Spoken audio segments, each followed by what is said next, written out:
ในสมัยอันพระพุทธเจ้าเฮาแสดงธรรมจักรกับปวัตตนสูตรครั้งแรกนี่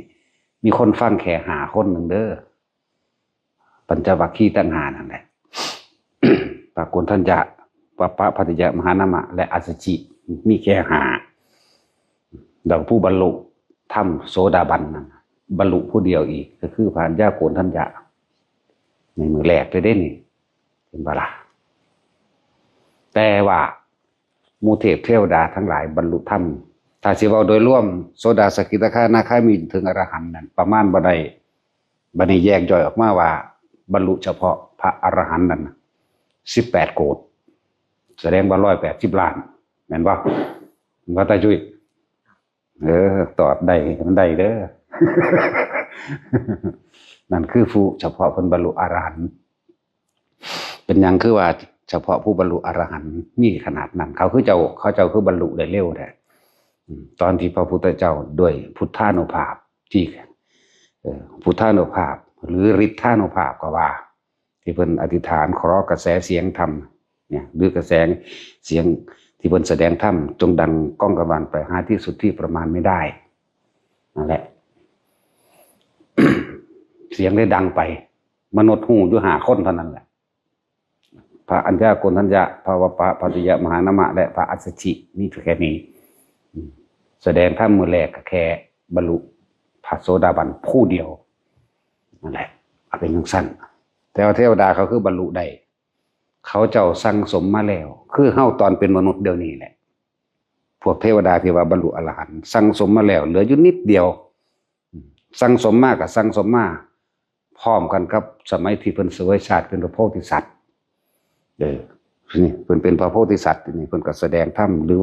ค่อยประคองจิตของคนให้เข้าสู่สัมมาทิฏฐิให้เห็นตามความเป็นจริงเรื่อย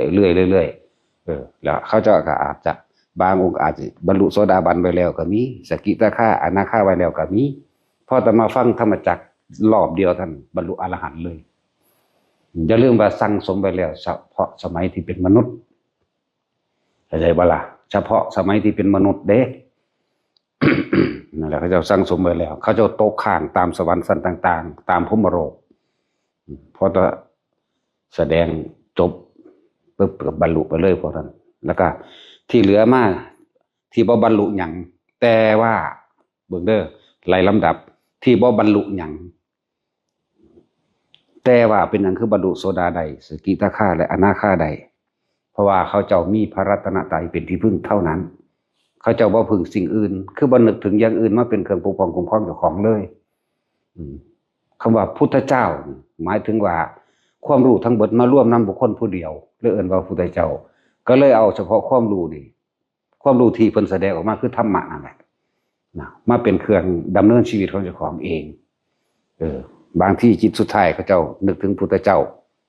ขึ้นสวรรค์สนั่นสนี่ก็ว่าไปบางพวกนึกถึงพระธรรมคำสอนบ่แต่ว่าบ่บรรลุได้หรือขอวัดปฏิบัติใดหนึ่งหรือทรงฌานเจริญฌานจังซี่หรือเข้าฌานก็ว่าไปเข้าสู่พรหมโลกบ้างบางพวกก็ตายโดยการระลึกนึกถึงบทสวดมนต์บทสวดบททำความเคารพน้อมพระพุทธเจ้าเขาเจ้าฟังมาเข้าใจดีแล้วเรื่องธรรมะที่เพิ่นแสดงไว้บ่ว่าสมัยพระพุทธเจ้าองค์ใดก็ช่างหลายคนยังบ่ทันเข้าใจหยังอยู่เด้ว่าพระพุทธเจ้าเกิดมามากจนว่านับบ่ได้แล้วแต่ว่าเป็นสิ่งที่เกิดได้ยากนะยังบ่ทันเข้าใจคิดว่ามีพระพุทธเจ้าผู้เดียวดีนึงเด้มันบ่แม่นแบบนั้นเด้มีมากก่อนนั้นอีกนับบ่ได้เลยนั่นแหละแต่พระพุทธเจ้าเฮาพระโคดมเฮานี่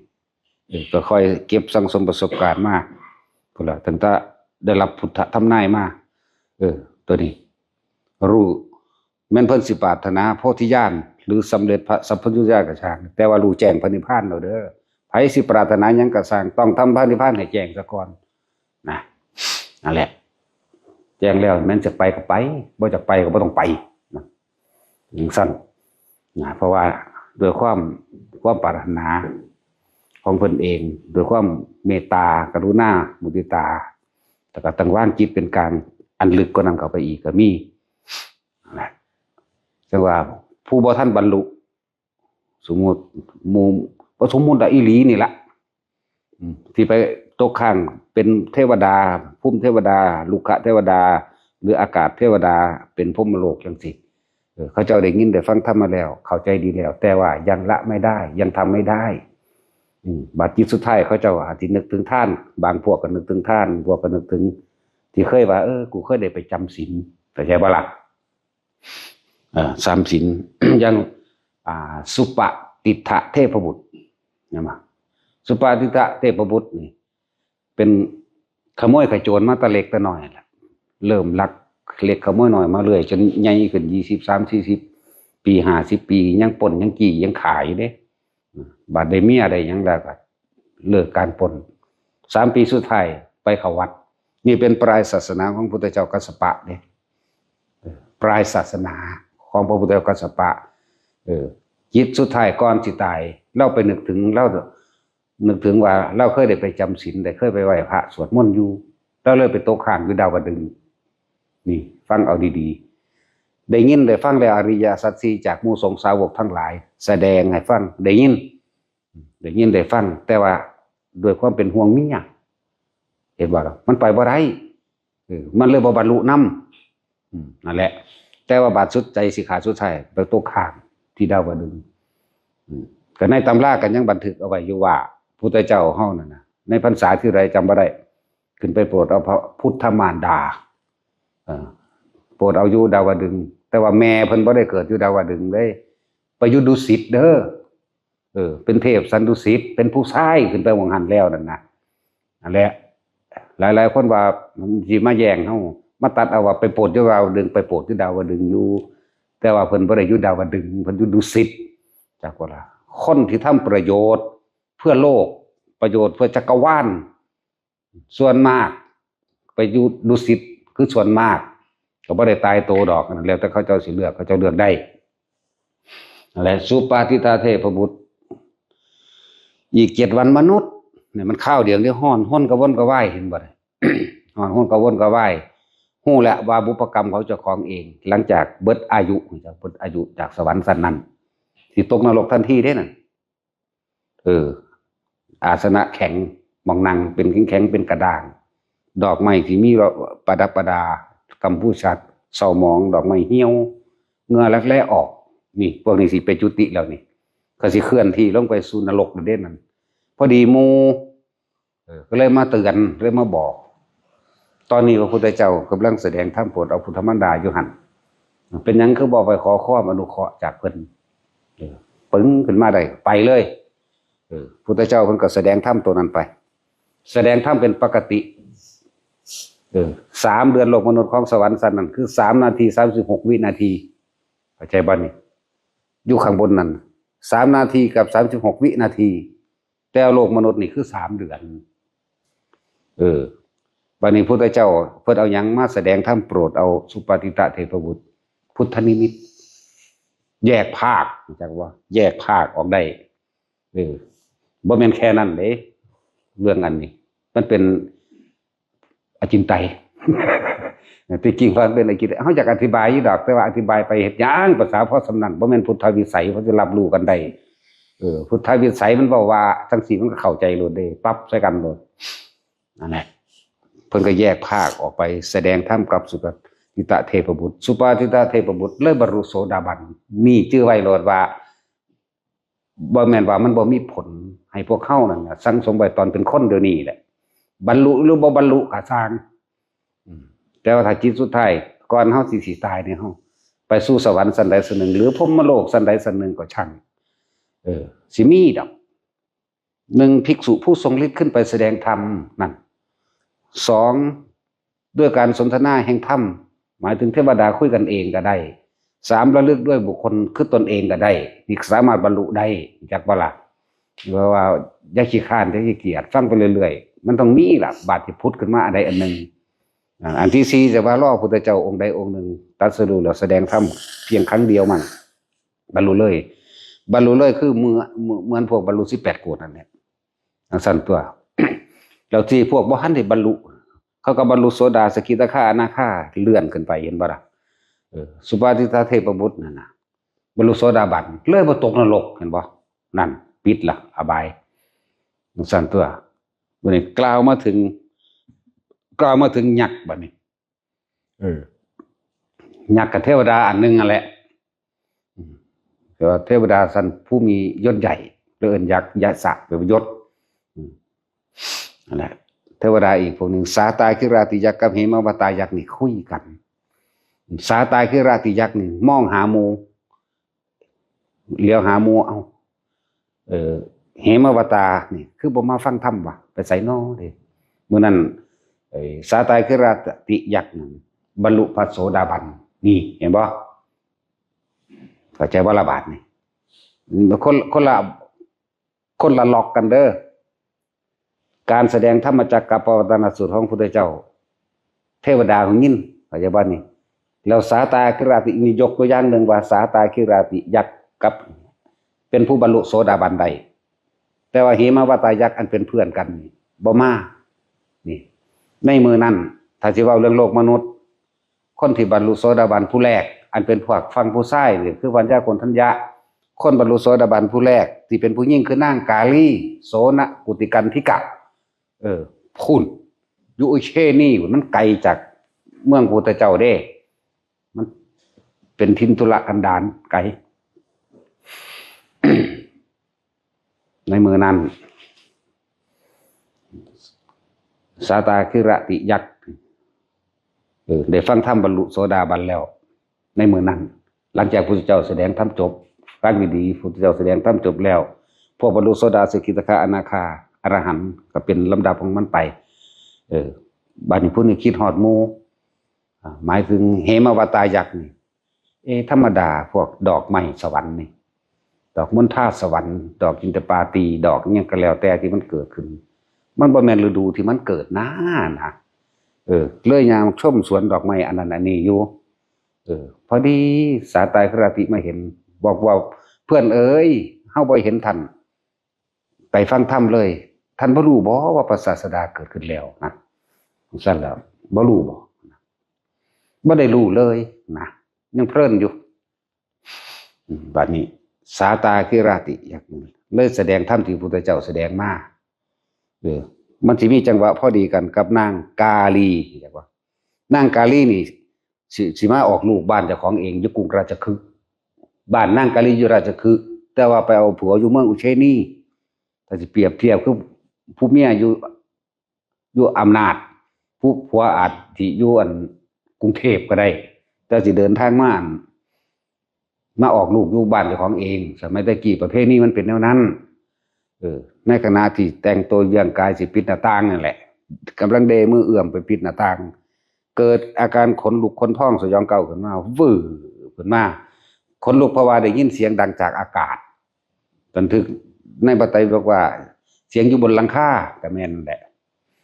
เสียงจากอากาศเกิดขนลุกขึ้นมาปุ๊บแต่ว่าข่มปีติเอาไว้ได้ไม่สงสัยในอาการปีติว่าเกิดขึ้นจากอะไรไม่สงสัย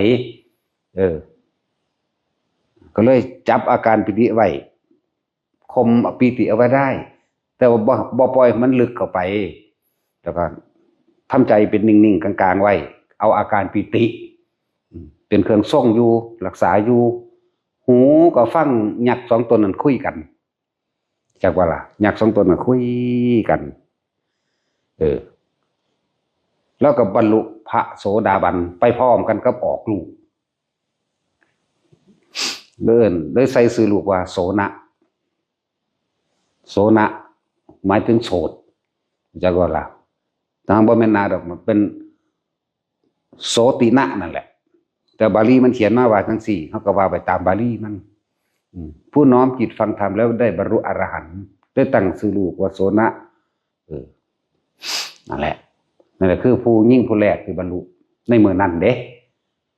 พุทธเจ้าแสดงธรรมตอนเช้าแม่นบ่ผู้นี้มาบรรลุหลังจากนั้นมาก็เลยว่าเป็นผู้แรกเป็นหญิงคนแรกที่มีในบันทึกอันอื่นๆอาจสิมีก็ได้แต่ว่าบ่มีในบันทึกเฮาบ่เว้าหนีพระไตรปิฎกนะจริงๆมีจังสิบ่มีนะอันนี้ต้องระลึกเอาเองนอกตำราว่าฟังดีๆอันว่าป่านนี้เล่าเลยกล่าวขึ้นพุทธังสรณังคัจฉามิข้าพเจ้าขอเอาพระพุทธเจ้าว่าเป็นที่พึ่งอันประเสริฐสูงสุดที่พึ่งอื่นของข้าพเจ้าไม่มีนี่นางกาลีละว่า ธัมมังสนังคัจฉามิข้าพเจ้าขอเอาความจริงอันประเสริฐนี้เป็นที่ดำเนินชีวิตเป็นผู้ประพฤติปฏิบัติตามในกายในวาใจของเขาที่ผู้อื่นของข้าพเจ้าจากความจริงนี้ไม่มีบ่ท่านได้กล่าวคำว่าสังฆังเข้าใจบ่ล่ะเพิ่นบ่ท่านได้ขอบวชมื้อที่2เพิ่นยังขอบวชเข้าใจว่าบาดนี้พระสงฆ์เลยบ่ท่านได้เกิดมื้อแรกพระสงฆ์บ่ท่านได้เกิดแต่ที่จริงท่านสิว่าเกิดแล้วโสดาบันเกิดแล้วในมื้อแรกก็คือแต่ว่าท่านได้ขอบวชเต็มรูปแบบเข้าใจบ่บาดนั่นแหละว่าท่านได้เต็มรูปแบบเลยมี2สารณะคือ2พี่น้องนั่นแหละตะกี้มี2สารณะคือพุทธเจ้าไปโปรดนั่นบ่ท่านได้เห็นพระสงฆ์เรียกว่าล่ะเลิกกล่าวเอาแต่ว่าพุทธังธัมมังสังฆังสนังกัจฉามิ2พี่น้องที่เพิ่นประทานเส้นผมให้2พี่น้องนั่นได้เส้นผมนั่นก็สิว่าอยู่พุ่นละแถวเชียงใหม่เชียงรายยังล่ะถวายเขาอันสัตุกรสัตุพงศ์นั่นแหละสิวางได้ล่ะลืมแล้วคือสิคิดออกนี่แหละอันเดี๋ยวเว้าถึงว่าให้พวกเฮานั่นน่ะขยันมั่นฟังแน่คนเฮาส่วนมากได้ดวงตาเห็นธรรมหรือมองเห็นทางการดำเนินชีวิตถูกต้องตามข้อเป็นจริงก็คือจากการได้ยินได้ฟังเด้ที่พวกเฮามาสวดมนต์ไหว้พระทำบัตรกันอยู่เดียวนี้อย่าลืมว่านั่นคือคำสอนของพระพุทธเจ้านั่นคือเฮากำลังแสดงธรรมเป็นดุจดังว่ากระบอกเสียงของพระพุทธเจ้าอันใดที่เป็นพระพุทธเจ้าแสดงเองอย่างธรรมจักรยาวอธิตะปริยสูตรหรืออนัตตลกนาสูตรนี่เหมือนเฮาแสดงธรรมเด้ที่พวกเฮาเอิ้นว่ามาทำวัดมาสวดมนต์นั่นน่ะบ่ได้แม่นของหน่อยเด้ของเรานี่ติดใจไปเลยนี่แหละก็ติดใจไปแบบนี้แหละบ่ว่าจะเป็นบทยานีบทกรณีมงคลสูตรต่างๆที่ออกจากพระโอษฐ์ของพระพุทธเจ้าเฮากำลังแสดงธรรมแทนเพิ่นเป็นกระบอกเสียงหนึ่งแสเสียงธรรมที่ออกจากใจเฮาที่ตั้งใจที่บริสุทธิ์ใจในการสวดมันสิไปถึงญาติเฮาก่อนหมู่ผู้อันดับแรกที่ได้นั่นน่ะหมายถึงมารดาและบิดาในศาสตร์ที่ติดศาสตร์นี้สมมุติว่าพ่อแม่ผู้ใดตายแล้วก็สร้างหรือบ่ตายก็สร้างมันสิไปของมันเองดอกอันนี้จักก็ล่ะมันสิไปคือว่าผู้ตายแล้วจังซี่บุญกุศลอันนี้ก็สิถึงมารดาบิดาก่อนชาติ1 2 3 4 5 6 7คอยย่าวออกปู่ย่าตายายบัดนี้นี่มารดาบิดาและปู่ย่าตายายเห็นบ่นี่ในศาสตร์นี้เหมือนกันที่ติดแต่ค่อยๆห่างออกเข้าใจบ่นี่อันแรกจังว่าให้มันขยันแน่เพราะว่าอย่างมันบ่ได้สูญหายไปไหนแล้วมันก็มีประโยชน์มากทรงจำคำสอนของพระพุทธเจ้ารู้จักบ่นี่ทรงจำธรรมคำสอนพระพุทธเจ้าเอาไว้แล้วก็เป็นของที่เกิดติดใจเฮาไปเลยเป็นอุปนิสัยสังสมไปในภาคหน้าภาคหน้าชาติหน้าบรรลุก็ได้ไม่ถึงชาติไปเกิดเป็นเทวดาก็ได้หรือชาติที่มาเกิดเป็นมนุษย์ใหม่อีกก็ได้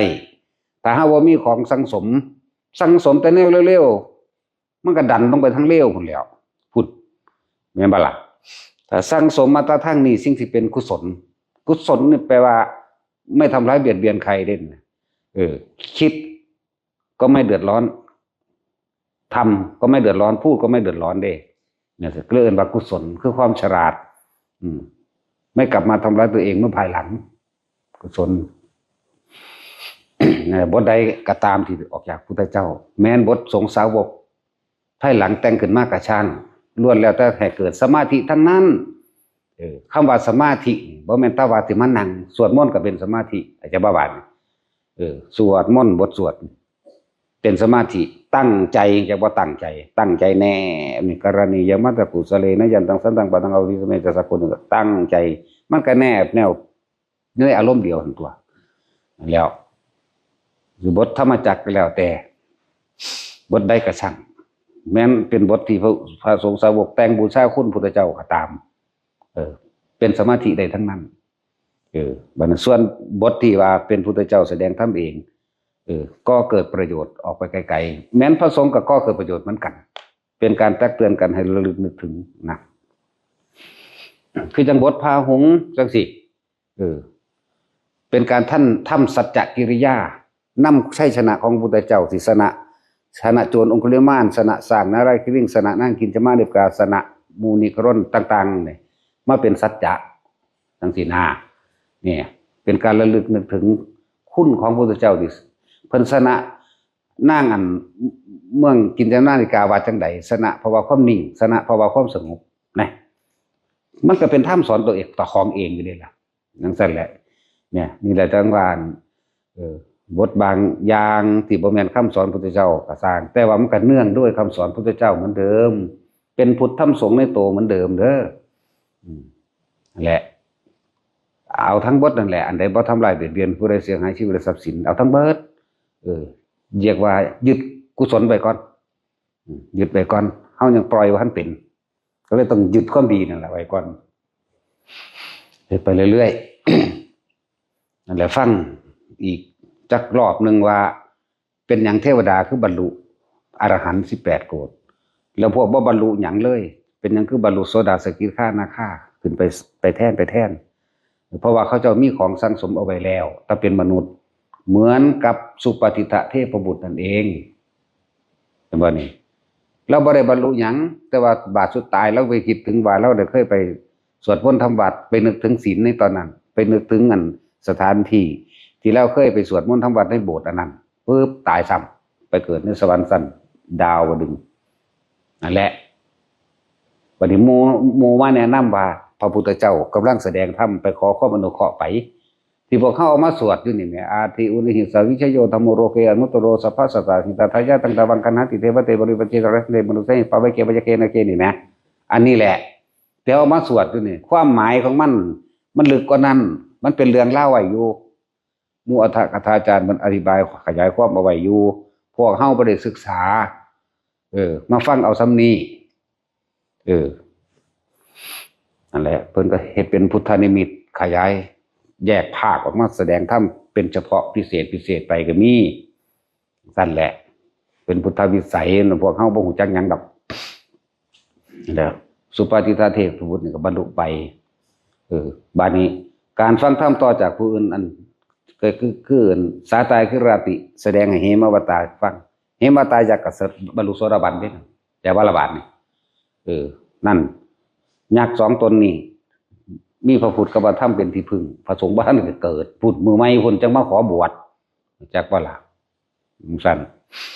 แล้วก็นางการีนี่เป็นหญิงที่บรรลุโสดาบันคนแรกพร้อมกันกับออกลูกก็คือพระโสนกุติกันธิกะนั่นแหละอันที่ต่อว่ากุติกันธิกะหมายถึงว่าพระองค์นี้โบราณเพิ่นเก่งเพิ่น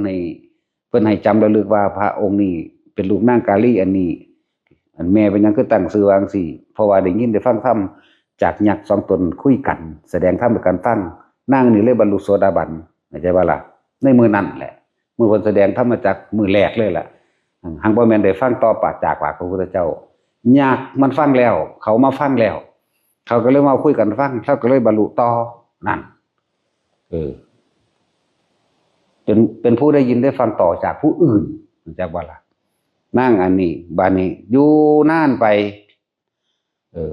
อันนี้ก็บรรลุเหมือนกันได้บัดนี้หมายถึงเราเป็นลูกศิษย์พระกัจจายนะเด้นี่อยู่เมืองอุเชนีนี่โอ้ยก็กว่าสิได้บวชโอ้ยตะกี้บวชพระ20องค์พุ่นเด้อพระ20องค์ตะกี้มันเป็นหลักๆของมันอยู่ดอกนั่นแหละบัดนี้เลยอยากมาเยี่ยมพระพุทธเจ้าพระกัจจายนะก็ได้บอกขอพุทธานุญาตว่าลดจำนวนสงฆ์ลงเพราะมันเป็นทินทุรกันดารและห่างไกลผู้คนว่าไปขอพระพุทธเจ้าว่าอนุญาตให้ทำการบวชแบบสงฆ์หน่อยๆได้บ่พอดีเพิ่นเล่าก็เลยไปบอกกับแม่เล่าเราบวชแล้วแต่บอกกับแม่เล่าก็เลยท่อผ่ายังดีฝากผ่านี่ไปถวายกับพระศาสดานี่เด้อเพิ่นก็เดินทางมาของเพิ่นมาแล้วพอดีเลยได้อยู่กุฏิเดียวกันกับพระพุทธเจ้าในคืนนั้นเลยเอิ้นกุฏิกันธิกะ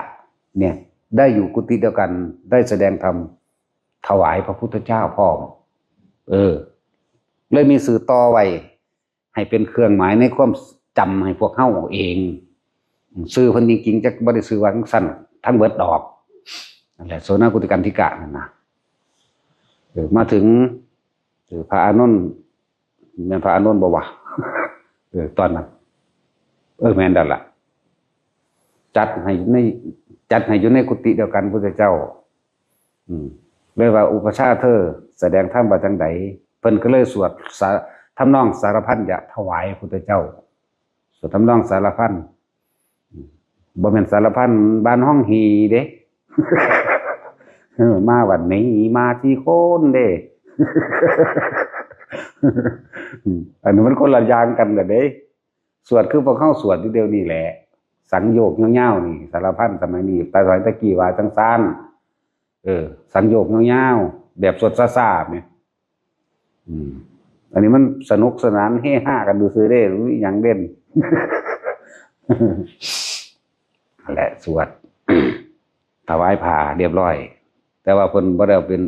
ไปปูพื้นปูนั้นเพิ่นเฮ็ดม่านพอตอนถวายผ้าเรียบร้อยพุทธเจ้าอนุโมทนาว่าสาธุเสียงสาธุดังเสียงสาธุการดังหอดหูแม่เล่าอีกเข้าใจว่านี่เสียงเทวดาสาธุการจากการถวายผ้าจากการที่พระโสนะนี่เป็นผู้แสดงหรือทรงจำธรรมให้พุทธเจ้ารับรองให้ว่าผมทรงจำมาถูกต้องไหมความหมายนำพุทธเจ้าว่าถูกสาธุนี่เสียงกัดดังเกิดไปมูเทพเทวดาทั้งหลายโมทนาสาธุการนำเห็นไหมเข้าใจว่าเพิ่นสวดมนต์แต่ที่เว้าภาษาเฮาเข้าใจบ่ที่จริงเพิ่นทรงจำคำสอนจากพระกัจจายนะนั้นพระกัจจายมันมาแล้วให้พุทธเจ้าสอบท่านอีกที่หนึ่งตรวจสอบอีกที่หนึ่งผมสวดถูกไหมแต่ว่าสวดในทำนองสังโยชน์สารพันจะไปตะกี้พุทธเจ้าเลยว่าถูกต้องดีแล้วนั่นหมายถึงว่าดีแล้วสาธุนั่นน่ะเสียงนี่ก็ดังกระจายไปหาแม่แม่เลยบรรลุอรหันต์ธรรมดาบ่บาดจากโสดาบันหรือแม่เลยบรรลุอรหันต์ครับอยากบ่ล่ะจังซั่นแหละ เสียงสวดมนต์ของลูกขนาดแม่บ้านกายนี่หมู่เทวดาสาธุการจักว่าล่ะแม่ก็เกิดปีติปราโมทย์เกิดขึ้นมาแบบได้บรรลุอรหันต์นำแม้เฉพาะเสียงของลูกที่สวดมนต์แม่ก็สามารถหูยินนำได้จากบาลบาทนี่แหละจังว่าบ่แม่นของน้อยเด้อที่พวกเฮาเฮ็ดสวดมนต์ทำวัดนี่ก็ดี ปณิเทวดาอื่นๆเด้บรรลุเหมือนกัน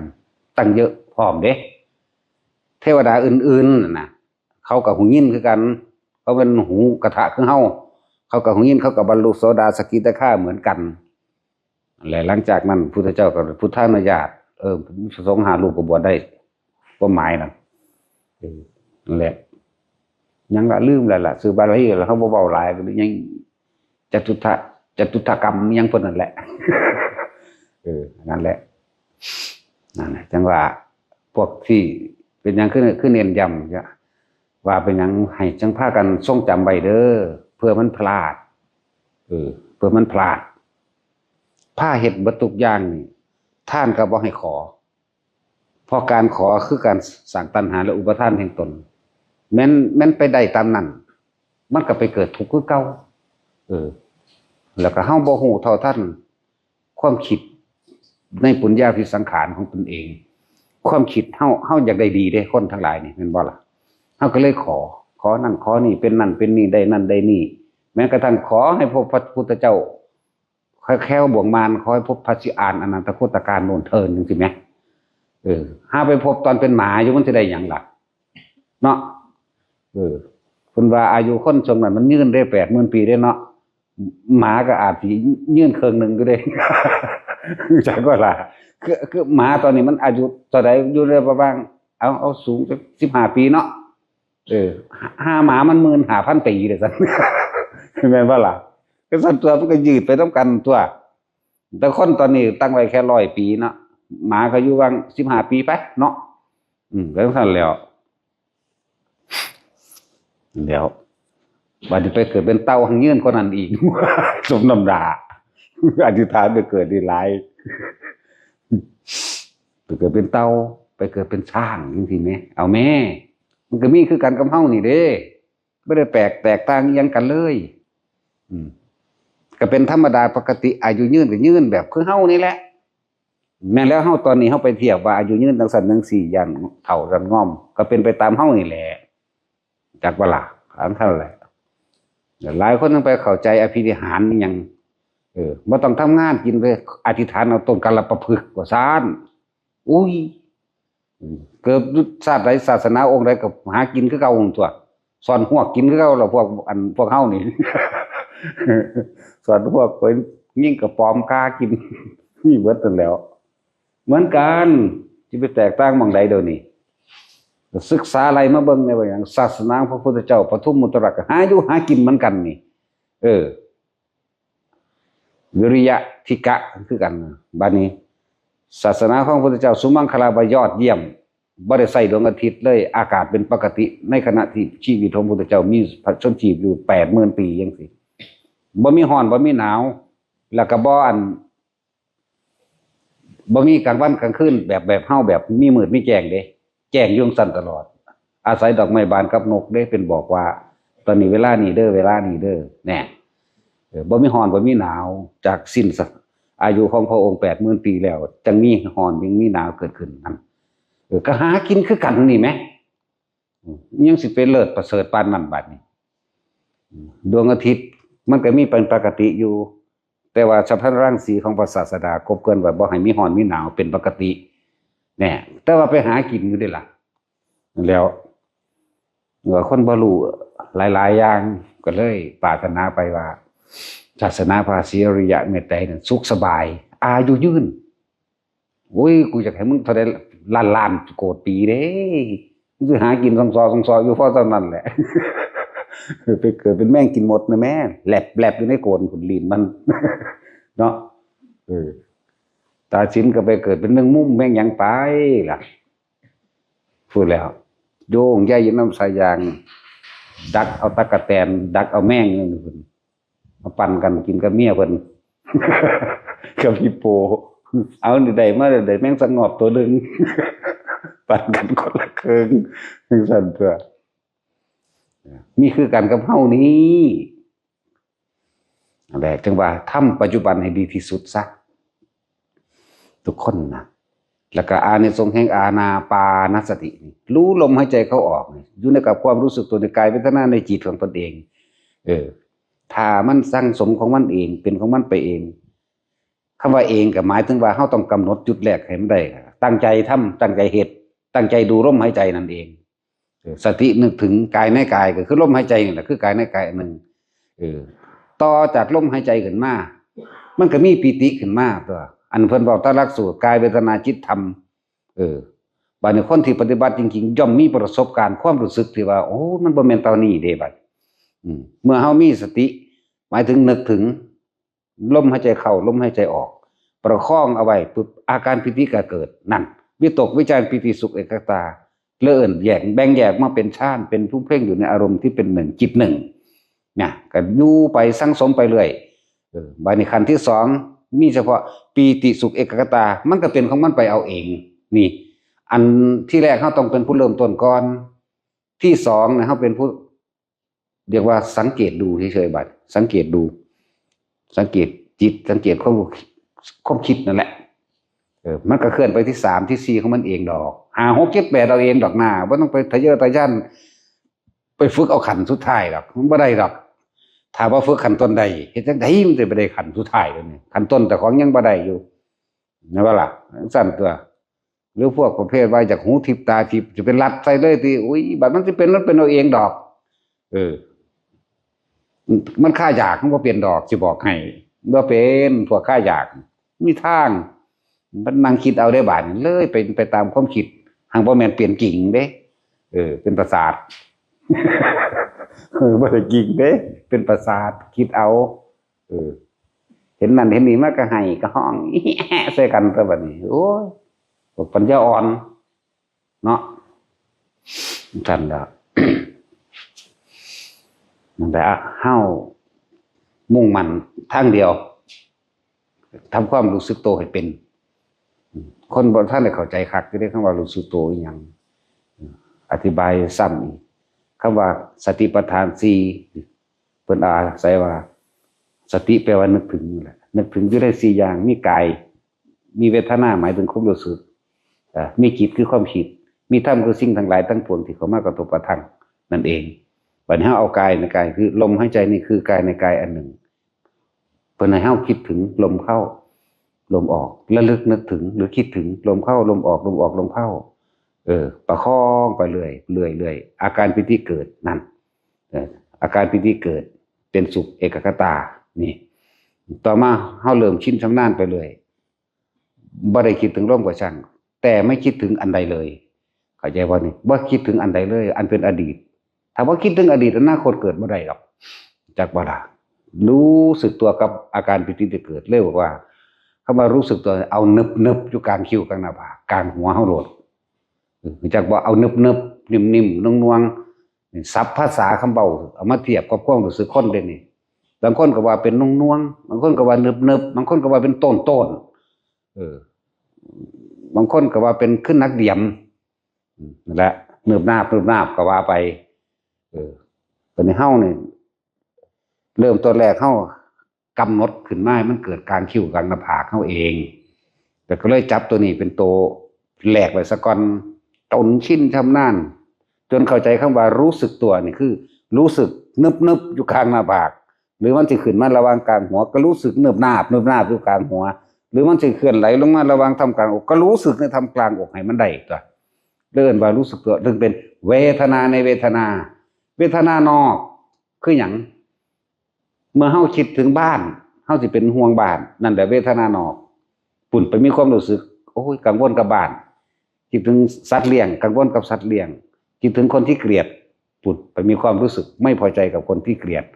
ไปคิดถึงคนที่รักไปมีความรู้สึกห่วงใยกับคนที่รักเลยเอิ้นว่าเวทนานอกเวทนาในคือความรู้สึกอันเป็นกลางมันจึงสิเกิดได้ต้องไม่คิดถึงสิ่งใดสิ่งหนึ่งมันจึงสิเกิดได้แม้นเฮาว่าจับลมหายใจกะสร้างนี่มันเป็นขันธ์2แล้วจับปฐมฌานนี่วิตกวิจารปิติสุขเอกคตาวิตกนี่ต้องใส่การคิดซะก่อนเข้าใจบ่นี่วิตกคือคิดถึงระลึกถึงนึกถึงลมหายใจเข้าออกนี่วิตกนี่ลมเข้าลมออกวิจารประคองไว้อย่าคิดถึงสิ่งอื่นนอกจากลมปิติก็เกิดเลื่อนสุขเอกคตาตัวนี้เข้าใจแล้วบ่บาดนี้คิดนะต่อมาชั้นที่2มันบ่ได้คิดถึงไผเลยบ่คิดถึงอดีตอนาคตเกิดบ่ได้หรอกคนเฮามันมาจากอดีตทั้งนั้นแหละมาจากสัญญาอารมณ์อันเป็นความรู้สึกเก่าๆทั้งนั้นแหละอันใหม่บ่ทันได้เกิดมันจะไปคิดได้จังไดก็ปรุงอันของเก่ามันเป็นของใหม่ซั่นตัวแม่นบ่ล่ะนั่นแหละเรียกว่าดับสัญญาก็ว่าหยุดสัญญาก็ว่าเฮาบ่คิดถึงหยังตอนนี้สมมุติว่าเฮาย่างไปตามถนนย่างไปหม้องใดก็ช่างเถอะนั่งอยู่ซื่อๆก็สร้างขับรถอยู่ก็ตามเฮาบ่คิดถึงอดีตจักคนปีติเกิดขึ้นเลยนี่นึบขึ้นมาเลยนี่บ่คิดถึงหยังปีติเกิดเลยนั่นเอิ้นว่าชั้นที่2ต่อมาชั้นที่3บัดนี้สุขทุกข์หาไปลุ่มลึกเข้าไปสู่จิตเบากายเบาเกิดอยู่นี่ก็สร้างเกิดกลางหัวก็ตามหรือกลางระหว่างทำกลางอกก็สร้างนี่มันชำนาญไปแล้วเด้มันจังเป็นได้เข้าใจบ่นี่บัดนี้บ่ทันได้อันที่1มันสิจังได๋มันสิเป็นอันที่2 3 4 5 6 7 8อ่ะนะอัน5 6 7 8นี่บ่แม่นบ่มีบ่ได้เว้าซื่อๆได้นี่พูนอากาสานัญญาจตนะวิญญาณัญญาจตนะอากินญญาจตนะหรือเนวสัญญาณสัญญาจตนะพูนมันเลยไปพูนแต่ว่าเฮาบ่คอยสอนดอกอันจังซั่นมันเป็นเอาเองเอา1 2 3เนี่ยเหลือกินเหลือเฟือแล้วนะอันตัวที่4มันสิลอยไปเอาเองดอกเผลอเองเป็นเองดอกคือคนเข้าฌานบางคนบอกว่าผมตั้งใจเข้าฌานโอเคกูนี่มึงสิตั้งใจแม่มึงได้มึงค่าคิดอยู่มันก็เผลอไปซะก่อนตอนที่แรกคือนอนนั่นแหละมีผู้ใดตั้งใจให้มันหลับภายใน1 นาทีได้บ่เดียวนี่เห็นว่าแต่ช่วยเฮ็ดได้อยู่บ่ก็จังซั่นตัวก็ต้องยอมรับต่อของว่าบ่ได้ตัวมันค่าคิดอุ้ยเขาเป็นแสนเทื่อซะก่อนมันจังเฮ็ดได้เข้าใจว่าล่ะแล้วมาเว้าด้วยภาษาลอยคำว่าเขาเป็นแสนพุ่นโลดเผลอเข้าไปเรื่อยก็คอยจับจุดได้ตัวคือเขาเจ้าเขากำหนดสัญญาเวทยิตานิโรธนั่นแหละจับจุดได้แล้วมันเฮ็ดได้บาดนี่จักว่าล่ะคือเขาเจ้าผู้อื่นเด้เฮาบ่เป็นเด้เฮาเดาเอาซื่อเข้าสู่สัญญาเวทิตานิโรธนี่ก็ดับความคิดตึบ มันก็มีความรู้สึกอีหยังกันตัวจักบ่ล่ะสัญญาเวทิจานิโรธสมาบัติเข้าไปถึงลำดับสุดซะก่อนฮอดจะว่ามีสัญญาก็ใช่ไม่มีสัญญาก็ใช่ออกมาตั้งอธิษฐานใหม่นึกใหม่เด้ยังนึกอยู่เด้แต่ว่านึกที่นึกบ่มีกิเลสเด้พวกนี้จักบ่ล่ะแล้วก็เข้าฟึบมิดตัดเข้าสู่สัญญาใบที่จะนิโรธนั่นแหละจังซั่นรูปฌาน4อรูปฌาน4เลยฌานทั้งสองอย่างทั้งรูปะและอรูปะปุ๊บก็เป็นสัญญาเวทยิตานิโรธความบริสุทธิ์เกิดขึ้นนั่นแหละว่าเขาเจ้าออกมาเขาเจ้าจะไปสงเคราะห์ผู้นั้นผู้นี้ได้มื้อนั้นเลยเด้จักว่าล่ะคือพระกัสสปะไปจะไปสงเคราะห์ผู้นั้นผู้นี้นั่นแหละสองตายายทุกข์ยากหลายเคยมีบุพกรรมรวมกันเพิ่นเล่งเบิ่งแล้วอยากไปโปรดเอาสองตายายแต่ว่ามันมีเรื่องเล่าเทวดามาลัดเอาก่อนซื่อเทื่อที่สองเพิ่นก็ไปเอาไม้อยู่ได้แล้วเพิ่นดีดนิ้วเทวดาไล่หนีซะก่อนเทื่อแรกก็ตกล้อจังบ่ถามว่าเพิ่นบ่ฮู้ติว่าเทวดามาแอบซะบ่บ่แม่นพระพุทธเจ้านี่บ่ต้องกำหนดหยังรู้ได้เลยตลอดแต่ว่าหมู่สาวกนี่จะต้องกำหนดจังใดจะบ่บาดนี่กำหนดเอาได้จังใดบ่แม่นพุทธวิสัยเป็นเรียกว่าอานาวรณญาณพวกนี้บ่มีหยังปิดกั้นความรู้ของเพิ่นได้จะว่าล่ะบ่มีหยังบังได้เด้เรียกว่าอานาวรณญาณไม่มีสิ่งใดขวางกั้นสิ่งที่พระพุทธเจ้าที่จะทรงรู้หรือคือรู้เป็นปกติใจว่าล่ะแต่ว่าพระกัสสปะนี่บ่มีอันไหนบ่มีอนาวรณญาณบ่แม่นสัพพัญญูพร้อมนะนี่แหละ อังกูลเทพบุตรจะเคยใส่บาตรพระสงฆ์เที่ยเดียวเท่านั้นจักว่าล่ะแต่ว่าขึ้นไปแล้วก็เรียกว่าวิมานหลังนั้นสว่างยิ่งกว่าของพระอินทร์เลยอยากอายจักว่าบาดนี้โอ้ยตายแล้วมันเกิดเมื่อวานเห็นมั้ยแสงไงสว่างเขาคุยอายเขาเด้เฮ็ดจังได๋น้อวะนั่นแหละเพิ่นก็เบิ่งพระกัสสปะว่าสิไปโปรดเอาสองตายายคนทุกข์ปลูกฝ่ายขายเข็นฝ่ายขายเงินเข็นฝ่ายเฮ็ดก็ได้ขายสั่นแหละพอได้แลกเขาบ่มีลูกเพิ่นก็เลยตั้งใจไว้ก็เลยเขาจัก7มื้ออันที่นานั่นแหละเขาเจ้าตั้งใจเห็นบ่คิดไว้ตั้งไว้ได้อยู่อันนั้นรุ่นใดแล้วเนาะพวกเขาสิบ่คิดเอาเด้อภาษากระจอกก็ทำนี่บอกจังซี่โลดผมตั้งใจเข้าชาติสั่นตั้งหาแม่บอกบ่ได้ตั้งเด้ภาษาซักมื้อนี้สิมาคุยหยังเขาเฮ็ดเป็นแสนเป็นล้านเทื่อพุ่นเว้าเรื่องพระกัสสปะต่อนี่อังกูลเทพบุตรได้ใส่บาตรพระสงฆ์ตัวเดียวเท่านั้นเด้นี่อำนาจของพระสงฆ์เข้าใจบ่นี่พระสงฆ์ผู้บริสุทธิ์ทำเด้บาตรอานิสงส์มันเยอะกว่ากันเด้หมายถึงอานิสงส์ของพระสงฆ์ผู้บริสุทธิ์พร้อมมันเลยมีอานิสงส์หรืออำนาจแห่งความบริสุทธิ์ของพระองค์นั้นและส่งผลไปเกิดดาวดึงส์เหมือนกันนั่นแหละใช่บาตรทีเดียวไหมไปเกิดดาวดึงส์ได้ไหมตะกี้มันเฮ็ดแมงยังอยู่ เห็นบ่ล่ะมันบ่ทำบุญอย่างอื่นบ่มันมาอีหยังแค่นี้นึงอ่ะนะนั่นแหละเกิดวันนี้พระอินทร์กับเมียพระอินทร์ปัจจุบันนี่เด้แต่ว่าพระอินทร์ปัจจุบันเดี๋ยวนี้มีเมีย3มื้อเด้ล่ามกก็บ่เฮาอีกเนาะ คือบ่บาปซั่นแม่นบ่มีเมีย3มื้อเด้พระอินทร์เดี๋ยวนี้แหละมื้อใดก็ด่ากับกู มื้อใดก็ด่ากูอีกแล้วพระอินทร์ไว้บ่ด่าบ่ได้แล้วด่าแมงบ่แล้วลงมาพระกัสสปะเพิ่นฮู้จักกำหนดทางแล้วบ้านหลังนี้อยู่นี่ก็ไปปัดพระอินทร์มาแปลงปลอมจักว่ามาแปลงปลอมเป็นสองตายายอันนั้นรัดหน้าเพิ่นทำท่าการโกบเบิ่งพระย่างบิณฑบาตมาแล้วก็ไปย่ายๆในครัวเฮามีอาหารบ่พระกำลังมาโอ้มีแกงไก่อยู่ก็เลยถามว่าพระกัสสปะนั้นรู้อยู่บ่รู้เพิ่นอยู่ปกติเหมือนคนธรรมดาเฮานี่เวลาเพิ่นไปจักว่าล่ะบ่รู้พอตาเอาอาหารตกลงบาตรปึ๊บ กินอาหารอันเป็นทิพย์มันต่างกันเด้หอมกลุ่มกันมาลูสุดเตอทันแตงหูได้บาดนี่อ้าวเป็นหยังก็เฮ็ดแล้วนี่ก็จมด่าล่ะจักบ่ล่ะจมด่าพวกพระอินทร์โอ้ยผมบ่มันเพิ่นว่าเฮาสิไปโปรดเอาคนทุกข์คนยากได้เป็นหยังจังมาลักเอาบุญของเขาผมก็ทุกข์ยากคือกันสั่นแม่นบ่ล่ะทุกข์ยากแบบใดสั่นโอ้ยอย่างกรุงเทพผมเกิดบ่วาดเลยสั่น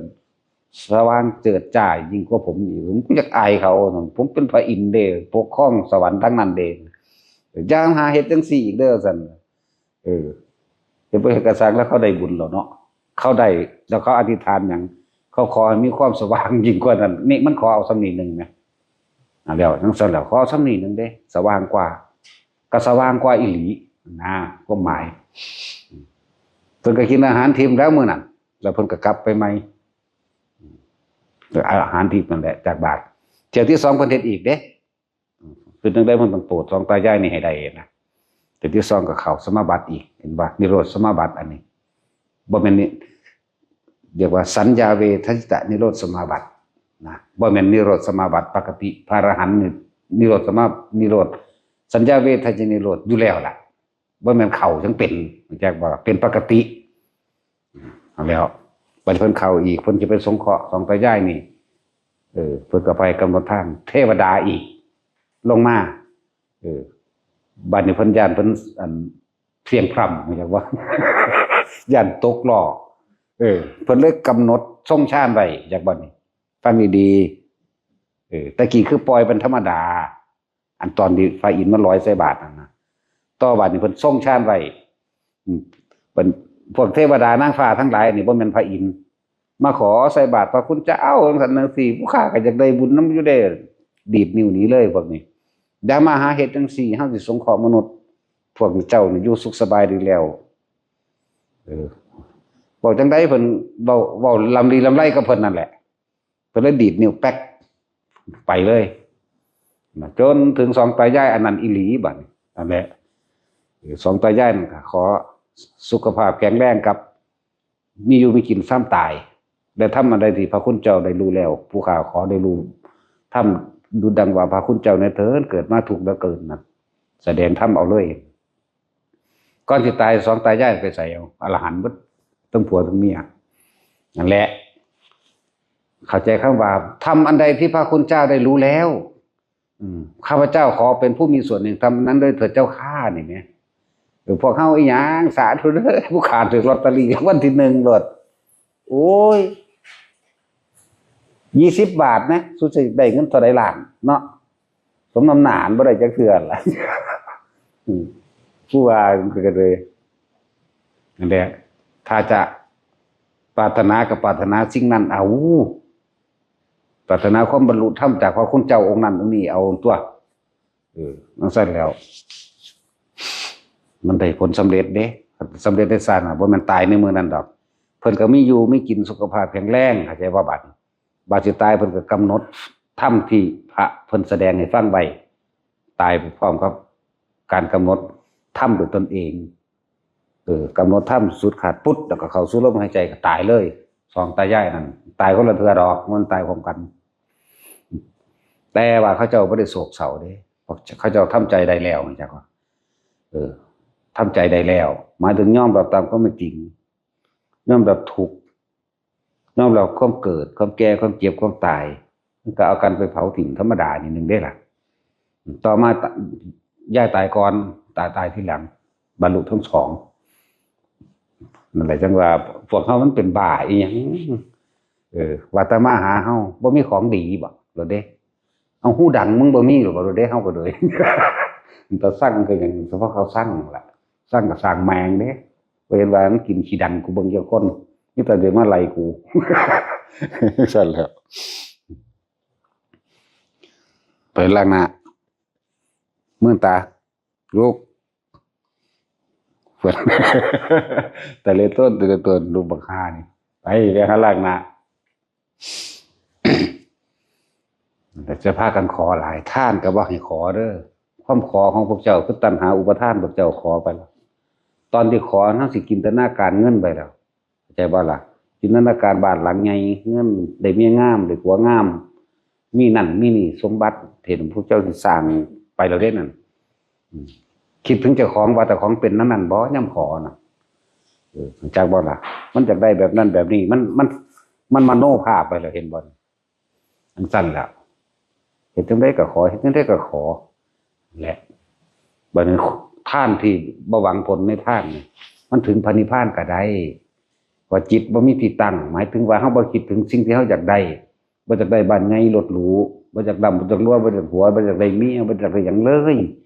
มันบ่มีมโนภาพมันเป็นกลางๆของมันอยู่จังซั่นแล้วที่ส่งเสริมโดยการอุทิศผลทานบุญกุศลกรรมดีที่เจ้าของทำมาไปพร้อมแล้วก็ไปด้วยความบริสุทธิ์พร้อมจากบ่ล่ะเวลาเฮาให้ท่านใส่บาตรก็สร้างหรือใส่ยังให้พระสงฆ์องค์ใดหรือหม่องใดก็แล้วแต่ท่านแล้วขอผลทานบุญกุศลกรรมดีที่ข้าพเจ้ากระทำแล้วตั้งแต่อดีตจนถึงปัจจุบันณขณะนี้จงถึงแด่มารดาบิดาของข้าพเจ้าที่มีมาแล้วในอดีตจนถึงปัจจุบันเจ้าของข้าพเจ้าที่มีมาแล้วในอดีตจนถึงปัจจุบันเจ้ากรรมนายเวรของข้าพเจ้าทั้งหมดตลอดทั้งสรรพสัตว์ทั้งหลายไม่มีที่สุดไม่มีประมาณทุกหมู่เหล่าบรรดามีสาธุพ่อเข้าใจว่าล่ะเบาซ้ำนี่เด้อคำว่าจิตไม่มีที่ตั้งคือเฮาบ่ไปคิดถึงภาพที่เฮาจำเรียกว่าอดีตนั่นแหละจากบ่ล่ะสัญญาความจำได้หมายรู้ที่เจ้าของไปไว้กูอยากมีบ้านหลังยังไงเป็นคฤหาสน์แว่ทรายคือแบบนั้นคือแบบนั้นคือแบบนี้มีเครื่องบินขี่มีโอ้สุขสนุกสบายมีหญิงมีชายขาทาสรับใส่หลายเด้นี่เฮาบ่จินตนาการไปจักว่าล่ะบ่จินตนาการไปฮอดศาสตร์หน้าว่าเกิดจะเป็นผัวเป็นเมียกันอีกเด้อแม่โอ้ยเนาะ เป็นแม่งแข้งนะแม่เอาว่าตัดสินแม่งแข้งป่ะเจ้าเห็นว่ามันเซิงกันมันต่อด่ากันเด้อทั้งสั้นแล้วทั้งสั้นละจะไปปรารถนาอีหยังเฮ็ดไปทั้งสั้นเรื่อยๆผลบุญกุศลที่เฮาอุทิศออกไปจากวันมันสิเป็นเครื่องกระตุ้นเตือนเวลาเฮาใจสิขาดแต่ว่าบ่มีสติหลงลืมคุณงามความดีหลงลืมธรรมหรือหลงลืมใดก็แล้วแต่หมู่เทวดาเหล่านั้นสิมาเตือนเฮาเองที่เขาได้รับส่วนบุญกุศลจากเฮาแม้เข้าใจบ่บาดนี้คือบ่นึกถึงผลทานมั่งคือบ่นึกถึงผลนั้นผลนี้มั่งคือบ่นึกถึงนี่มั่งปุ๊บใจขาดไปเลยตัวจะไปจังซั่นล่ะแล้วก็ทานลักษณะนี้ที่เป็นประจำอยู่แล้วบ่ตกต่ำเด้ขึ้นอยู่ในระหว่างทางการหมู่พรหมกายจิกาเด้พรหมสันแรกจากว่าในระหว่างพรหมนี่จากว่านะเมื่อตายจากพรหมนี้แล้วย่อมขึ้นไปเรื่อยเด้ต่อขึ้นบนไปเรื่อยฮอด16สั้นพุ่นน่ะใจว่าระบาดนี่จนฮอดนาคามีจนฮอดอรหันต์ก็ได้จากว่าเขาบ่มีความอยากแล้วคนที่ท่านแนวนี้เป็นติฟังธรรมนี่คือฟังธรรมแบบนี้มันจังท่านเป็นเด้แม่นบ่ล่ะตะกี้พวกเจ้าได้ฟังแนวนี้บ่ได้ฟังอยู่หักแปลบ่เป็นอย่าหวังผลในทานจะมีกิจสุพันในผลแห่งทานจะมุ่งการสังสมบัดนี้เฮาแปลให้ขนาดนี้เลยนะบัดนี้มุ่งการสังสมหยังอยากได้อยากดีอยากมีอยากเป็นผัวเป็นเมียกันอีกอยากได้ลูกดีอยากได้หลานดีอยากได้หน้าดีเนี่ยแม่นบ่ซั่นจังซั่นตัวนี้เฮาแปลให้ขนาดนั้นแล้วแม่นั่นแล้วบัดนี้มันบ่มีความอยากได้หยังมันสลือมันว่างจิตเป็นอุเบกขาตอนนั้นมันบ่ทันมีแนวกระทบกระทั่งหยังความคิดเฮาบ่ไปคิดถึงบ้านคฤหาสน์หรูบ่ได้คิดถึงนั่นนี่มันเลยเป็นอุเบกขาแล้วก็คนฟังธรรมแนวนี้ส่วนมากมันบ่อยู่แค่นี้วิบดีมันไปเลยจักบ่ล่ะถึงมาภาวนาแบบนี้ดูลมหายใจอานาปานสติพร้อมบ่ตกต่ำดอกหน้ามันบ่ทันสิว่าทุกคนว่างจิตในการทานก็ว่างเป็นกลางได้แล้วก็อุทิศบุญผลทานพร้อมแล้วก็บ่มุ่งการสังสมบ่จักได้หยังจักบ่ล่ะแล้วก็ฟังธรรมพุทธเจ้าไปเรื่อยนี่ฟังแบบนี้แหละแล้วก็ปฏิบัติตนเองโดยลมหายใจโดยการจับจุดลมทรงฌานเจริญฌานนี่แหมเนี่ยมันสิไปไสแล้วนี่อนาคามีเป็นอย่างต่ำหมดเลยที่เฮาว่าอยู่เด้อที่ว่าตายในลมหายใจนั่นน่ะมันบ่มาเกิดดอกบ่มาเกิดดอกกูสูญขึ้นแล้วบาดนี้ด่าคนได้บาดนี้เขาก็ว่าด่าตะคนพระอันนี้พระฝ่ายยังบอกบ่ม่วนเอาก็ด่าหมามันบ่รู้เรื่องก็ด่าคนตนยังรู้เนาะเห็นว่าซั่น ด่าคนตัวมันจะรู้เรื่องก็ด่าหมามันก็แกล้งหางใส่คือเก่าอยู่ นั่นแหละท่านก็บ่หวังผลบ่มุ่งการสังสมอหยังอยู่แล้วธรรมะความจริงของตะของเองนั่นแหละธรรมะก็เลยทุกข์ที่เจ้าของเป็นอยู่นี่ก็ยังบ่รู้โตใส่แห่งทุกข์ที่เจ้าของกำลังคิดอยู่นั่นก็บ่รู้โตเฮาแจกแจงแสดงรายละเอียดให้ฟังแล้วมันคล้อยตามหรือว่าเห็นตามเกิดความเข้าใจลึกซึ้งเกิดความบ่อยากได้บ่อยากเป็นหยังนั่นตัวบัดแม่นบ่ล่ะบัดนี้เฮ็ดจังได๋น้อกูสิหยุดการกระทบกระทั่งได้ก็อยู่ในลมหายใจคือเพิ่นว่ากันนะก็ทรงฌานเจริญฌานไปเรื่อยๆเป็นเรือนแห่งใจเป็นวิหารธรรมก็ว่าเป็นเรือนแห่งใจก็ว่าก็เลยว่าทำความรู้สึกโตเด้อเติบอยู่หัวเฮานี่แหละอยู่หน้าผากเฮานี่แหละนึบอยู่นี่แหละที่มันนึบได้เพราะว่าความคิดเฮาบ่ไปเข้าใจบ่บัดสังเกตตัวเองที่มันน่วงนึบอยู่นี่ความคิดเฮาบ่ไปหาคนผู้นั้นผู้นี้จักว่ามันก็เลยเอิ้นว่าเวทนาในเวทนาเป็นอุเบกขาเวทนาก็จริงแต่ว่าจิตหลักหลุดหนีมันพร้อมหมดได้นี่เป็นอุเบกขาใดนี่จักว่าปัญญามันก็แทรกซ้อนมาเองมันก็เห็นความเป็นจริงหลายอันหลายอย่างเพราะว่าเฮานิ่งอยู่เฮาบ่ไหลไปตามสิ่งที่ตาเห็นหูได้ยินจมูกได้กลิ่นลิ้นได้รสกายกระทบสัมผัสรู้สึกบ่ว่าภายนอกและภายในภายนอกเขาเห็นกันเดี๋ยวนี้เขาย่างกันเป็นกลุ่มบอกกันย่างไปเฮามีความรู้สึกเติบอยู่กลางคิ้วหน้าผากเฮานี่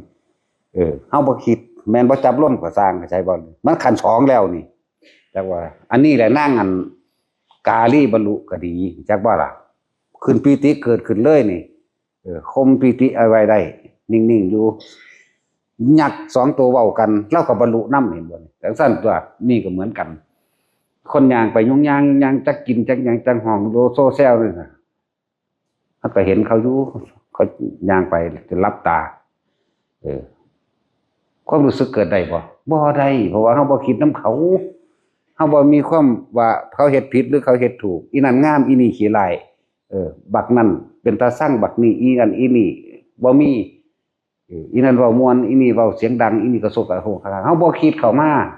มันเกิดได้อยู่บ่ล่ะมันเกิดบ่ได้นั่นแหละจิตไม่มีที่ตั้งมันบ่ไปตั้งนำอีนั่นบักนั้น